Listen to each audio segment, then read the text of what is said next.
Wait, okay. Okay. Good morning, everyone. Welcome to today's presentation about product design, specifically looking at the strategic part of your product design. So just to give a brief introduction to myself, this is me, a photo taken of me, and this is a quick description copied from our company's profile. Makes it easier when you just copy somebody else's description. Yes, I graduated my master's in text analysis, and I'm busy doing my PhD in accelerating startups itself.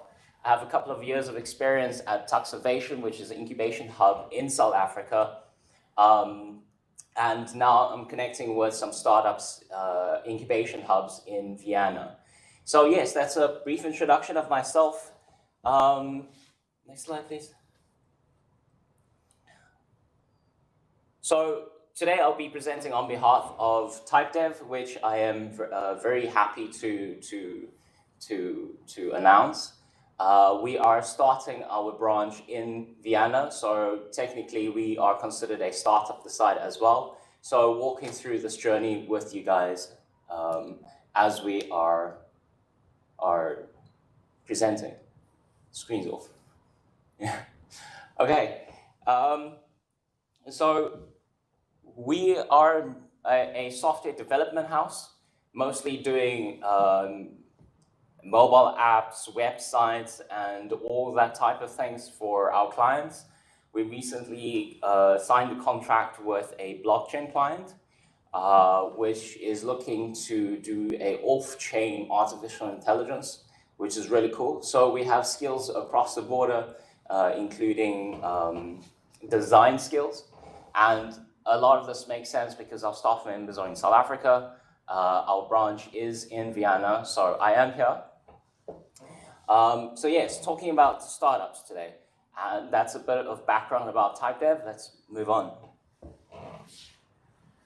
So we know that when startups try to start up, there's a lot of them that fail. But how many of them actually fail?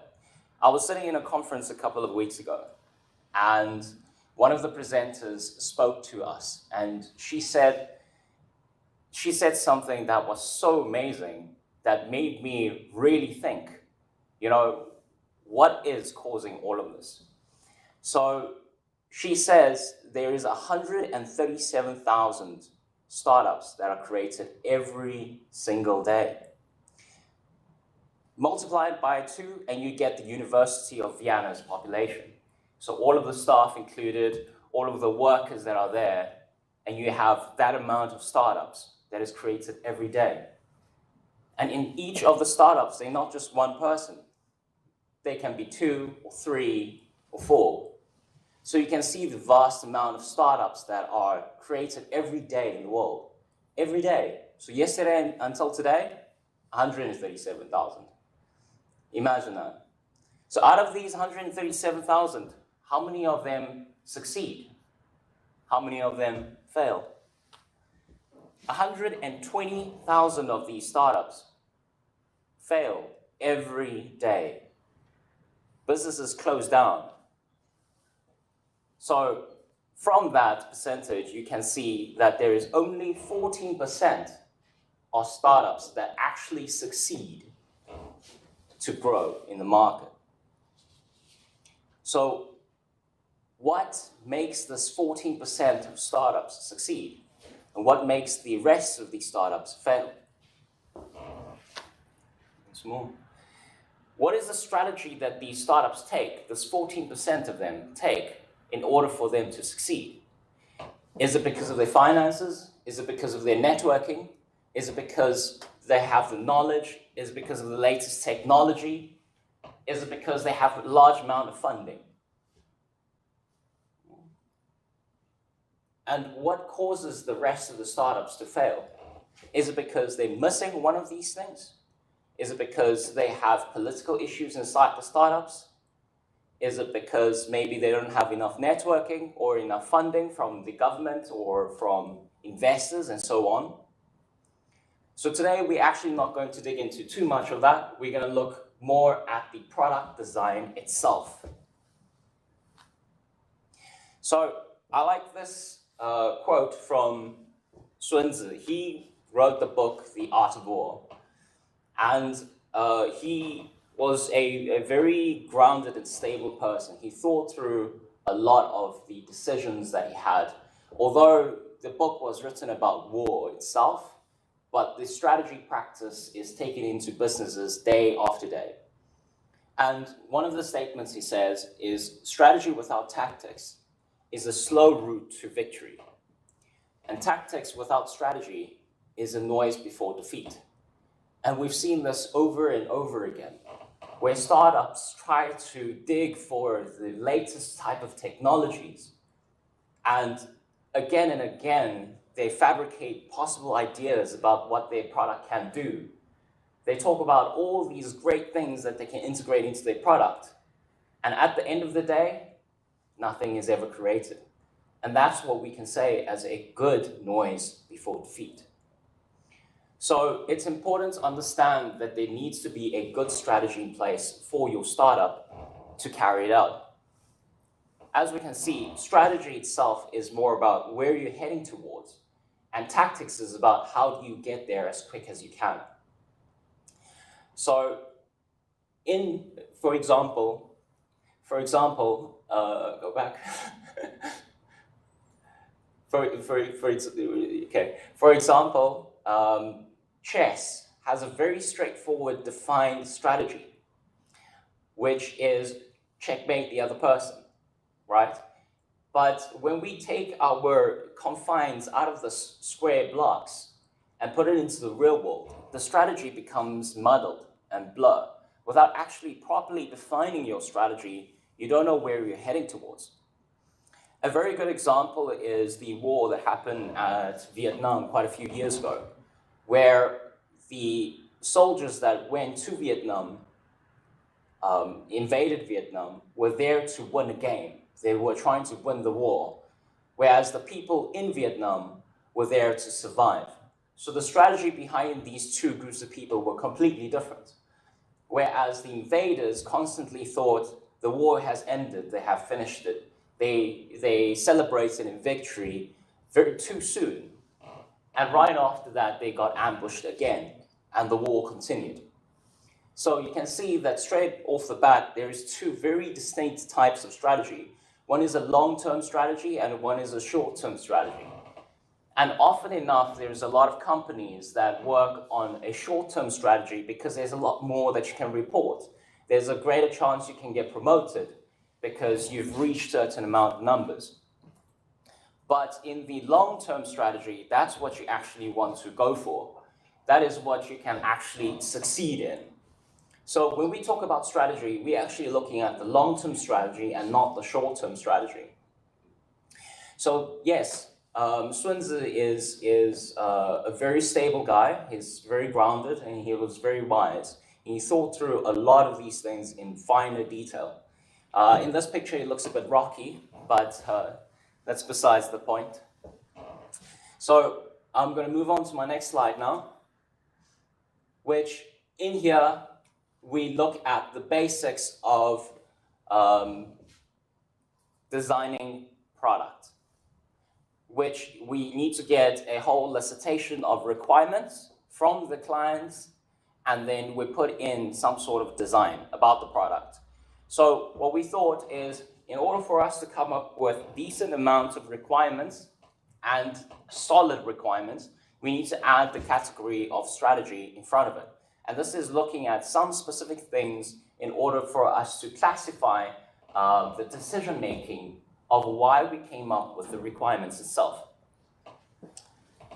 Then, in between the requirements, now that we know exactly what the clients want or the customers, we need to put tactics in between to see how can we achieve what we need to achieve as quick as we can. How can we solve the client's problem as best as we can? And so here you can see a good balance between the strategy and the tactics.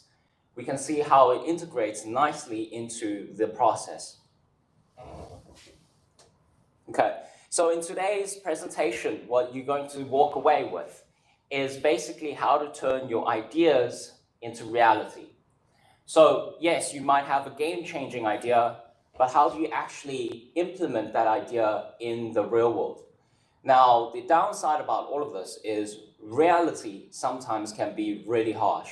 So that in some way can change what you perceive as a good idea.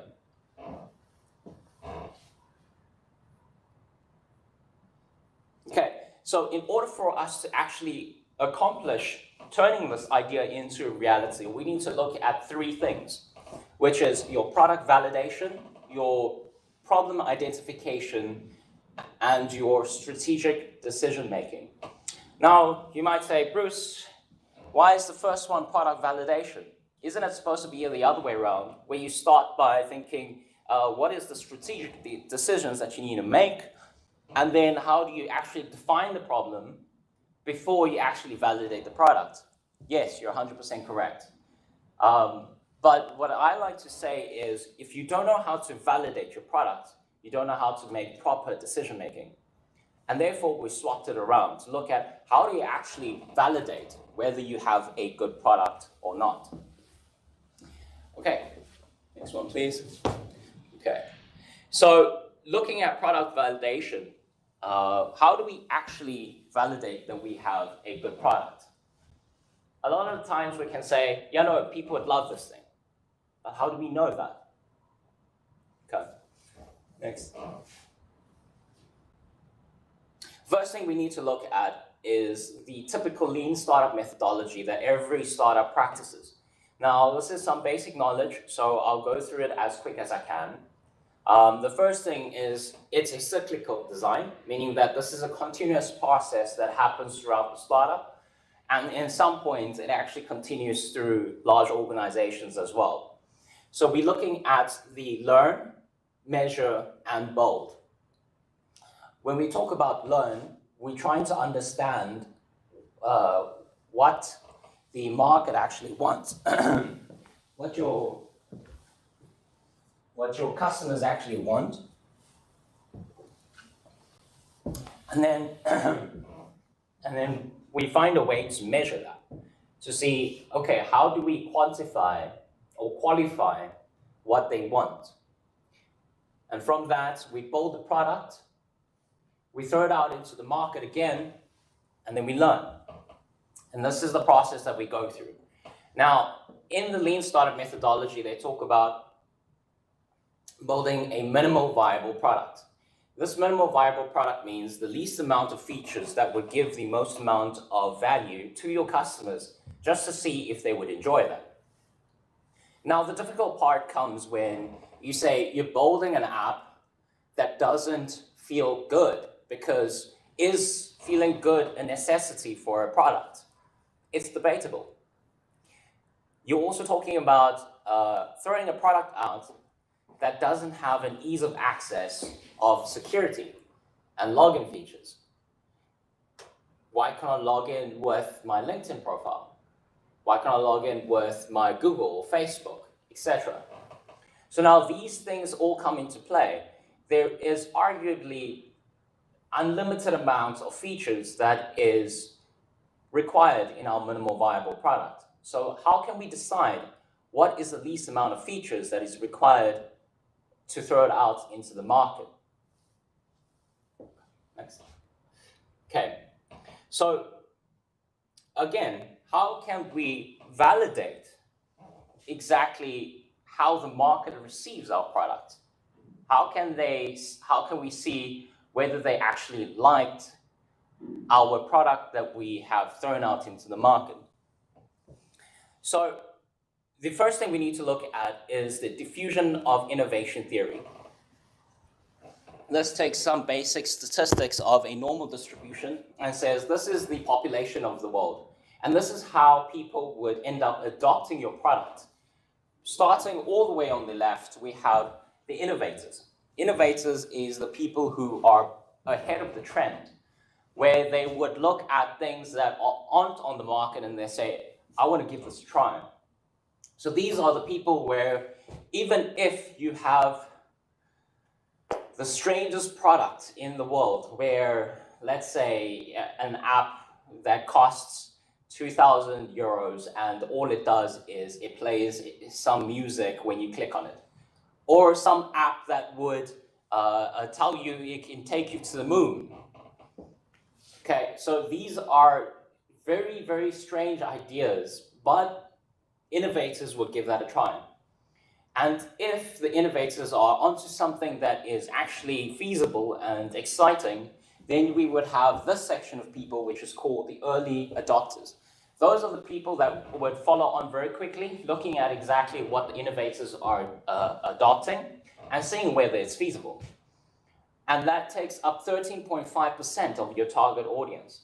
So only once you have reached this 16% of audience can you actually say you have an innovation. Why?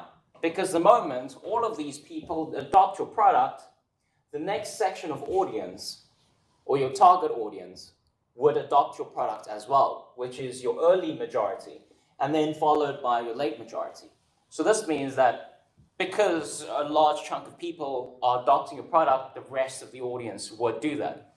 So if you look at any sort of innovation that is out there, that we can properly classify, there's a couple of years that this thing has been running, we can say for sure this is an innovation. They would have reached at least 16% of the target audience. So, for example, Facebook, 8 billion users.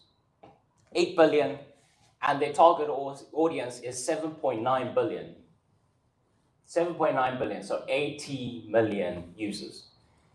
So, from that, you can see there is a definite amount of users that is on the platform.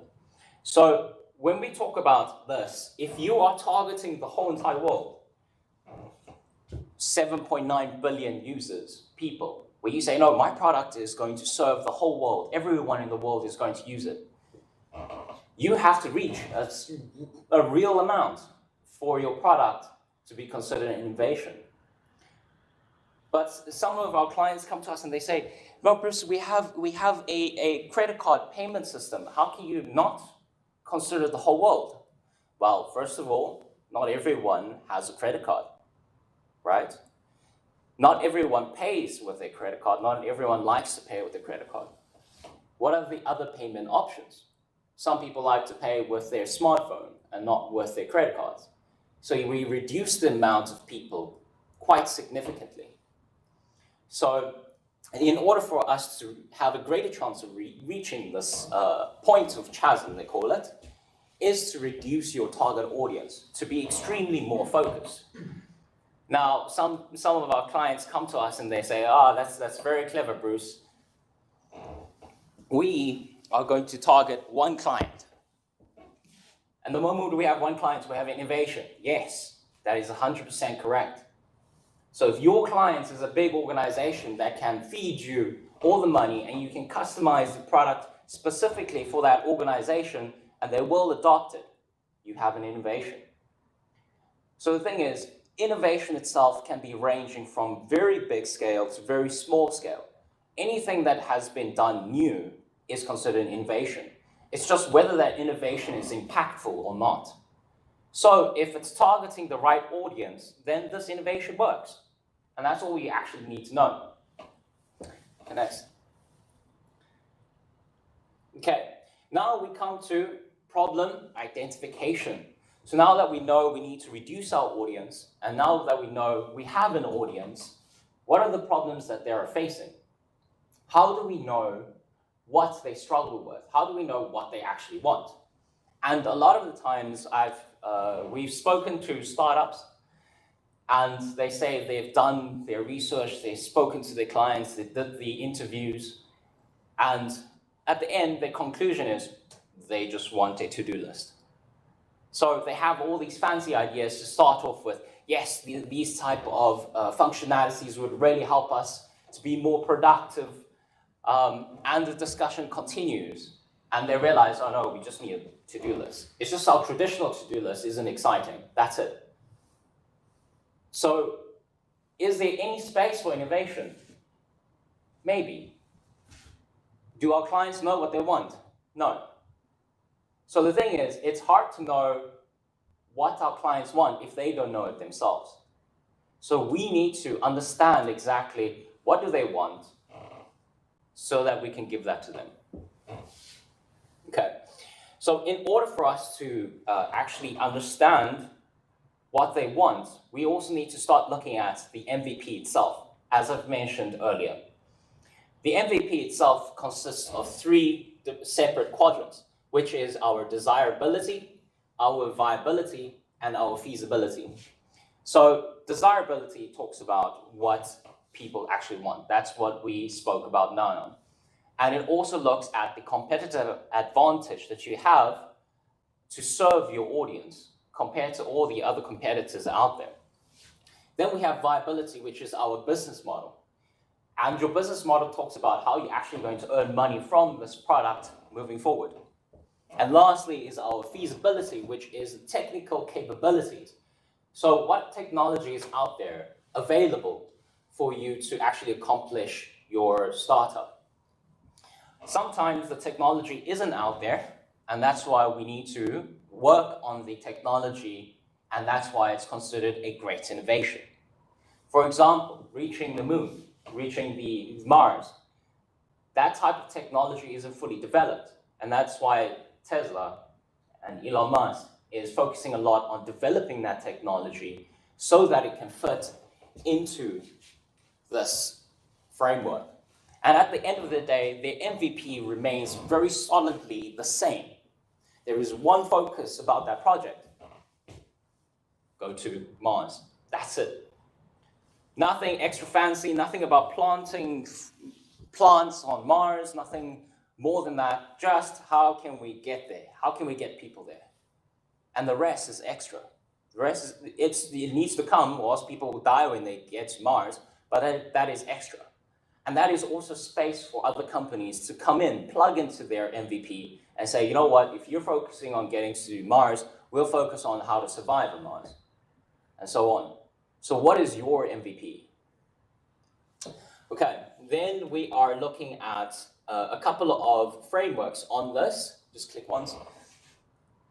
Which, in order for us to actually understand how to get to our desirability, we use frameworks such as the value proposition canvas, and of course the competitor analysis. See what is out there in the market and how do we differentiate ourselves with them. So then we have the pricing strategy for the viability. And pricing strategy talks about how do I package my product so that I can make money out of it. It's very clear once you understand how to actually do pricing strategy. But if you don't know how to do pricing strategy, it's always a big question. Bruce, I have this great product, but how do I make money out of it? How do I sell it? And this is a big concern a lot of our clients have. And it's not always very obvious. Later on, they would come up with a lot of different ideas about how they can make money, and then now they have too many options. So which one do we pick? Do we go with a subscription base? Do we go with a once-off? Do we go with an in-app currency? Do we go with selling ads on the platform? Which option do we take? There's so many. Okay, so we need to have a proper strategy in place to do pricing. Last one, technical feasibility. There's a lot of ways to look at this, and the first place I would always go to is the Gartner's Hype Cycle. Because usually the case, they would review the latest technology out in the market and place it onto the Gartner's Hype Cycle, and then you can see whether you can adopt it or not. So let's quickly run through some of these. Let me just check my time. Okay, next. So I'm not going to go into too much detail about this one. This is a basic, fundamental framework for startups. If you guys would be interested, get in contact with me, then we can chat about this. Basically, on the right-hand side, we have the customer and the job that they need to go through, and the pain and the gains that they would experience while going through this. So let's talk about a payment platform. You're going to pay something, and sometimes your password doesn't work, or you still have to always remember to bring your credit card with you. So that's the pain that they go through, and the gain is that they would be able to pay, and they would have a sense of security because this credit card isn't their actual hard cash that they might lose. Okay, so what about your product? this is where you plug into their product and say, okay, we can actually alleviate your stress. If you download our app, you can put your card in our app, and therefore if you forget your card at home, that's fine. Extra gain creators is that we can actually track your spending and let you know how your spending profile is going, right? So this is basic understanding of how this platform works. Of course, the example I gave is very trivial and is of millions of apps out there already, but it's just there for you to understand how this framework works. Thanks. Okay, then we talk about the pricing strategy. So again, we are only touching on these frameworks because of time constraints, but we're basically looking at 4 different focuses of your pricing. So are you trying to get more clients, in which we coin it acquisition? Are you trying to get more monetization, profitability, or market share? Okay, so if you have a lot of competitors, then you definitely go for market share. So when we look at this one, we focus specifically on the 3 alongside the focus that you have. Would you have more than one focus? Potentially. There's nothing wrong with that. Okay, but because of time constraints, we will move on. Okay. Lastly, I want to talk about the Gartner's hype cycle. So the Gartner's hype cycle is mostly focusing on hype. When we talk about hype, we talk about how the industry is so excited about this particular technology. And each one of the technology itself is placed onto the chart. Now this chart we can understand as when the innovation just comes out, nobody knows about it. At some point, the whole world will think it will change the world and realize that it can't actually change the world, and where we'll go down to the trough. And slowly, as research goes into this product, it will reach a plateau of productivity, where new innovations will spring off from it, starting at a later stage. So, very basic example, a couple of years ago, we can see that Bitcoin has been on the low for a very long time, until at some point in time, people were like, oh wow, this is going to change the world. And then it crashed. So this front part itself can be considered a technical bubble, a technology bubble, or just an economic bubble in general, whichever product you are looking at. So some of the examples that are provided here is like explainable AI, responsible AI, composite AI, adaptive machine learning. So you can see that these are quite new and fresh ideas that you would be wondering, okay, what's that? So it's a good chance for us to research into what these things are and how they can fit into our product.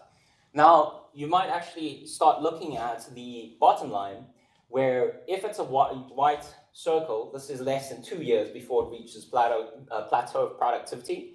If it's a light blue one, then it's 2 to 5 years, 5 to 10 years, and so on. So if we look at something like a digital twin, this is going to take 5 to 10 years before it reaches the plateau of productivity. So what is digital twin? Citizen twin. Let's talk a little bit about citizen twin. Citizen twin is taken from the concept of digital twin itself. So if we look at digital twin, that is creating a exact replica of yourself, and then that's considered digital twin. So the roadmap of digital twin also includes things like what happens if we do a surgery on this person? Will it actually turn out well later down the future? It's also taken into the construction industry, where we look at creating a replica of a architecture and drawing out all the possible lines of wires and piping and placements of the rooms to see which one would work out the best. And that's considered a digital twin. Now, when we talk about citizen twin, then we're looking at creating a citizenship on the internet, right? So if we look at identifying ourselves in this virtual world, how do we do that? And we can see in 2020, this citizen twin was almost reaching the plateau of productivity. But in order for it to actually realize its value, it still needs to take 5 to 10 years for any sort of viability to come out. some blockchain functions are using this already to see what can we do to identify people on this blockchain so that we can have a better understanding and work with these people on the blockchain itself. So things like that would tie back to Citizen Twin. Now, there is one thing to keep in mind when we are looking at these different technologies that's out there, is it sounds cool and it's a good way to market your product, but does it always fit into your product? No, exactly. So when I was consulting one of our clients, he had a financial product and he came to us and he was like, okay, can you guys add blockchain into our idea? And we say, but why? Why do you want that? What's the benefit behind this? There was no answer. So just because it's a great idea doesn't mean it needs to fit in your product. So think about it very carefully when you choose these things. All of the times people would come up on stage and present their startups and they would throw in a couple of buzzwords. That's fine. But just make sure when you are actually implementing this, whether you need to have that or not. Okay. Yes. Okay. So let's look at some existing examples of MVP. Okay. So when we think about getting a ride, what is the first app that comes to our mind? Exactly, Uber. Okay. Okay, so that is the idea behind this concept. The first idea that you have before you even open the platform is your MVP. Okay? Let's look at another example. What about when you think about buying crypto? Exactly, Binance, yes. Crypto.com, yes. Okay. In South Africa, we have one that's called Luno. So this one specifically for Luno, this is my portfolio quite a few months ago. Now it's already over 80,000 rands. So if you convert that to euros, that's around 5,000 euros. So the moment you think about buying crypto, you think about an app like this. But you can see at the bottom, they have 5 sections. They have the home, the explore, the wallet, the rewards, the profile. So very evidently, you can already see that the explore is extra things that is redundant. It's not necessary for the product. Because I didn't think about what is the latest news on crypto to open this app. I didn't think about what is the world talking about. Because if I do that, I would rather just go to Google. What's the latest news on crypto? Okay, so the Explore tab is already redundant.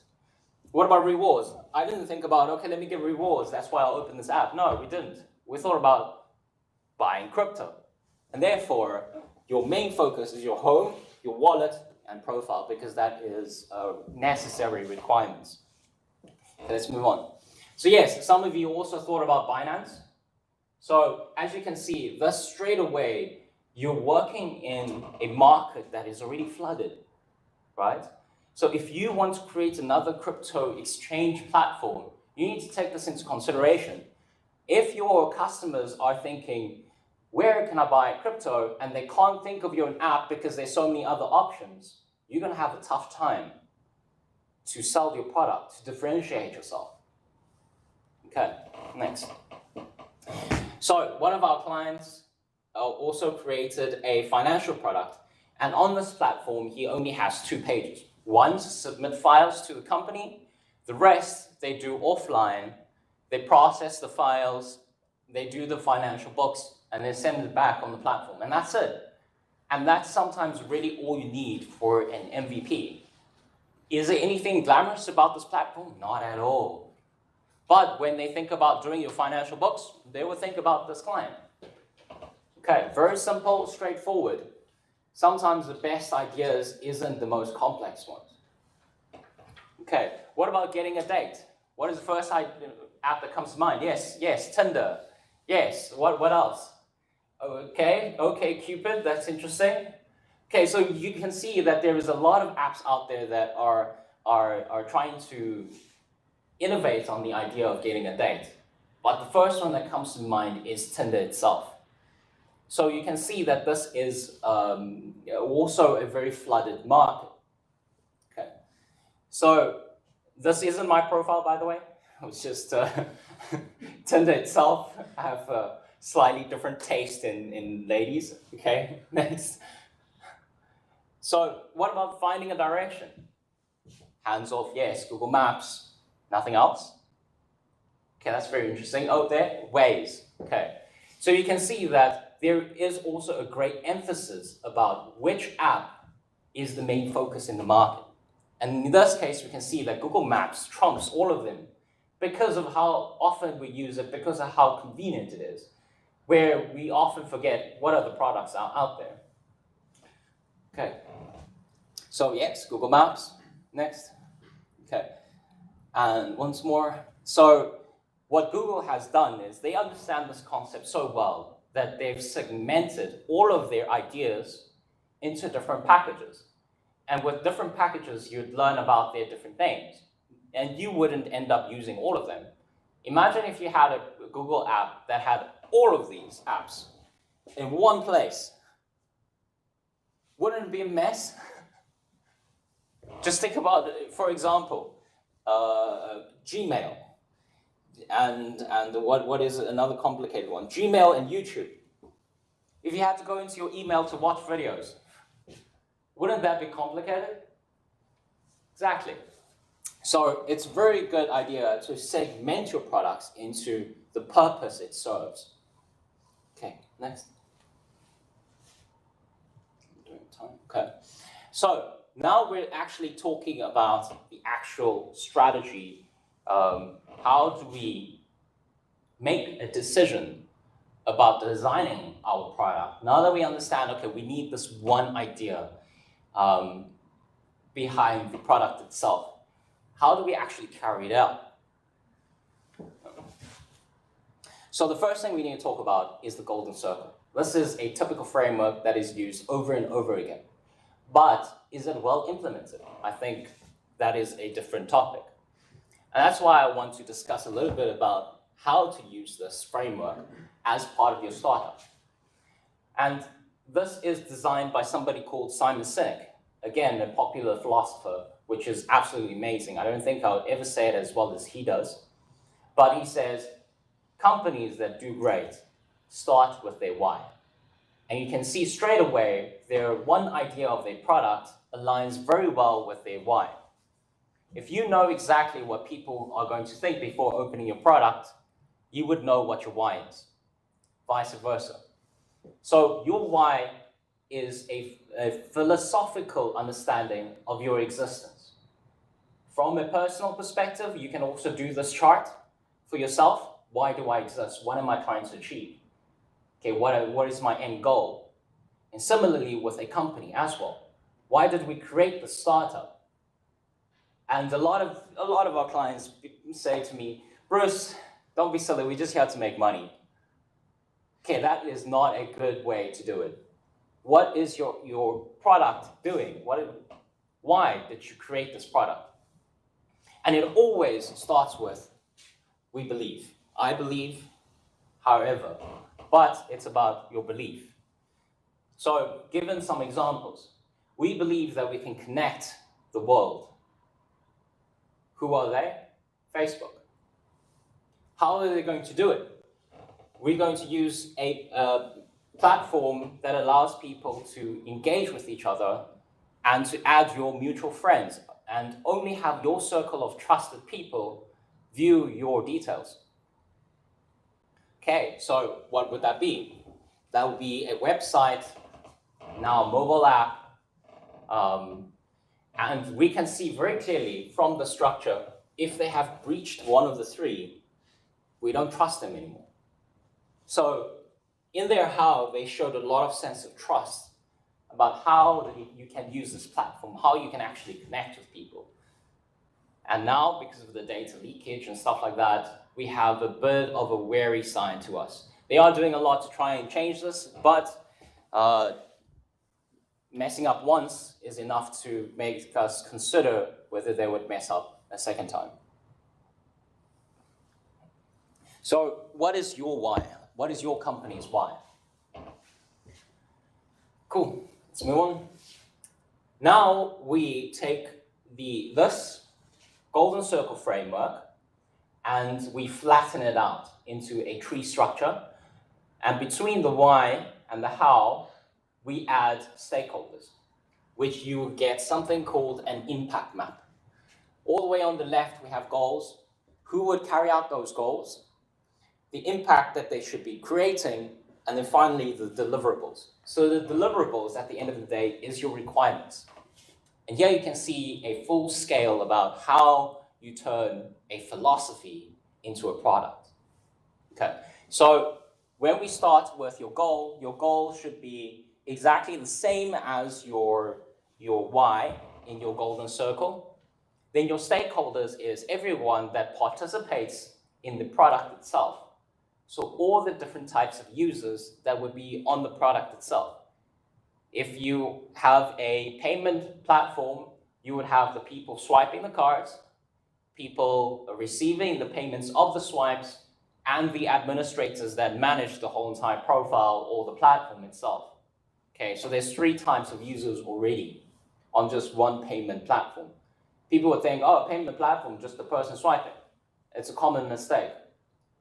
Why? Because the administrators and the people receiving the payments will also have some sort of impact, as well as technical deliverables that is required to carry out this product. Okay. So when we have those 3 types of people, then we can actually already see what role do they play on this platform itself. How are they receiving the payments? Is there a bank clearance process? Is there a reward system that's happening, etc.? How are they paying? Is it going through a third-party API, etc.? Okay. So from here, you can already see how these people are going to interact on the platform, and from that, you can define your list of requirements. And why we like to do this in a tree format is because the moment you think of a new idea, you can see the effects of how much extra work it requires, which is what we love. So let's move on to the next page. This is an example of a product that is out there, which we call Uber. We have a driver and a passenger. Of course, we missed out the administrator of the platform in totality. And first one, the driver needs to accept the passenger's request. So we also need to drive the passenger to the place, drop them off, review the passenger. So there's a lot more extra things that we haven't mentioned inside this because of the space that we have for presentation requirements. And then from that, we can see all the technical steps in between. How do we accept a request from a client? How do they show up on his screen? When do they show up? At what location do they show up? Etc., etc. So here we can see a good list of requirements. Okay. So I would actually like to reserve some time for you guys to attempt this yourself. And so let's move on to the next slide. So that is the end of our discussion today. And we do have a QR code on the next slide if you want to get in contact with me to chat more in detail about any of these things that I've presented today. And also just again, contact the TypeDev in totality. And you can also attempt to fill out these things yourselves and see how well you can accomplish these things in your mind. Okay. Is there any questions? No? Lovely. Thank you so much for listening in today, and hope we meet very soon. Next slide, I think that's finished. Yeah. Okay. I'm a little bit early, but that should be fine.